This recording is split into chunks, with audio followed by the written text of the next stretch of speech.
Over the past few years, whilst creating my Facebook reptile network groups, I came up with my own little motto, my own little logo.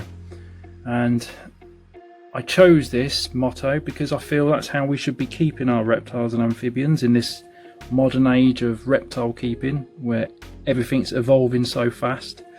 And those words that I chose were 3 words, and they are replicate, emulate, stimulate.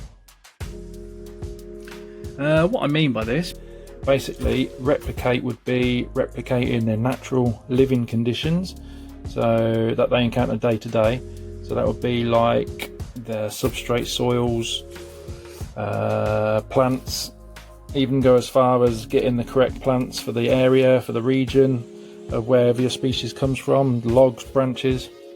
Emulate would be emulate their environmental conditions, so where the species come from, emulate their heat exposure, their UV exposure, the humidity they're used to. You can do that all in the setup. And stimulate would be stimulation, physical, visual, mental stimulation, which you can provide through feeding, letting them hunt their food, logs to climb on if the species requires it, digging in a substrate if the species requires it. So there you have my 3 words: replicate, emulate, stimulate.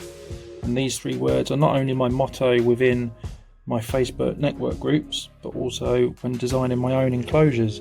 I take what those 3 words mean and literally do that inside my setups for whatever species I have.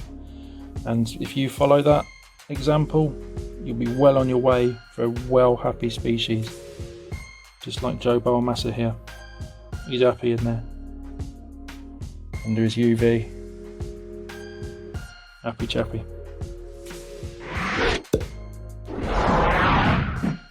The more that you seek to develop that empty box of yours into an environment within which a reptile or amphibian would no longer look out of place, the more complex it's going to become, with branches, rock stacks and even living plants being the norm. In a frighteningly short amount of time, you're going to have to start thinking about cleaning this enclosure out, and that means tearing back the entire creation you've just made.